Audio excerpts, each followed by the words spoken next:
If my therapist had a catchphrase, it would be, "Okay, let's reframe." Change the story you tell yourself, she always advises. Talk to yourself as if you're a close friend. If I had a catchphrase, it would be, "But I'm the problem." Personal blame and guilt have been my default settings for a very long time. Presented with a bad situation, I will always find a way to make everything my fault. My therapist often presents me with an alternative: what if the problem isn't me? What if I stopped internalizing, and started externalizing? Given the federal, state, and local government's failure to responsibly address the COVID-19 pandemic, I'm right to be worried. For months now, one of my recurring self-criticisms is around leaving the house. I'm nervous when people walk too close to me on the sidewalk. Passing a jogger without a mask feels deadly. I don't like venturing too far from my neighborhood. During the onset of stay-at-home orders in the Washington, D.C. region, I spent hours worrying about the movements of my younger siblings who live in D.C. suburbs. I still worry.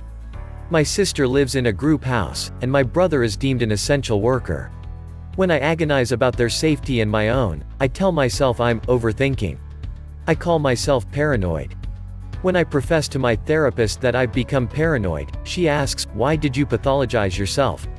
She says I'm not experiencing paranoia, a condition of unwarranted distrust or suspicion. I'm being cautious. And given the federal, state, and local government's failure to responsibly address the COVID-19 pandemic, I'm right to be worried. These failures to control COVID-19 are disproportionately impacting Black communities like my own. Black Americans are experiencing the highest death tolls from the virus. For a few months, my partner calculated the number of COVID-19 cases and deaths in the Washington, D.C. metro region for a local news outlet. She cried every day. On a daily basis we wondered if someone we knew or someone we love would be next. We've been lucky so far, we haven't had a loved one die of complications from the virus, but with COVID-19 cases rapidly increasing, that could be our reality soon. I'm not overreacting, the risks are real. My therapist helps me interrogate why, in any given situation, I'm likely to blame my anxieties on myself first.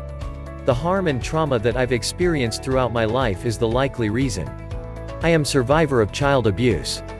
A common behavior amongst survivors is to blame themselves. In The Body Keeps the Score, psychiatrist and author Bessel van der Kolk writes, "After 40 years of doing this work I still regularly hear myself saying, 'That's unbelievable,' when patients tell me about their childhoods. They often are as incredulous as I am. How could parents inflict such torture and terror on their own child? Part of them continues to insist that they must have made the experience up or that they are exaggerating. All of them are ashamed about what happened to them, and they blame themselves. On some level they firmly believe that these terrible things were done to them because they are terrible people. I have the tendency to view myself as a terrible person, to think I am exaggerating a problem, that leads me to say things like, I'm overreacting, I'm overthinking, or I'm oversensitive. In therapy we often talk about how society at large only reinforces this behavior, with people from marginalized communities so often viewed as to blame for their circumstances. I have multiple identities that are subject to oppression. I'm Black, disabled, queer, and non-binary. I was assigned female at birth and socialized as a woman for much of my life. I am still viewed as a woman by transphobic people and those only educated in archaic understandings of gender. This means, throughout my upbringing and into the present, I have been repeatedly told that my body is wrong. That it's less than. That, of course, I'm to blame. So how do you prevent yourself from replicating the harms you've experienced within yourself? It starts by shifting the blame. It also takes practice. I put my skills from therapy into practice recently, when I learned my workplace's data on gender lumped non-binary identities with women, or in their terms, females. I admit, I did have a flash of, maybe I'm just being sensitive. But instead of reprimanding myself, I reached out to my employer's human resources team as well as my manager to share why this was wrong. I explained that it invalidated my identity, and that it hurt. I recognized that my workplace's meager attempt at inclusivity was the failure. Not me. Just like the government's response to COVID-19 is a failure.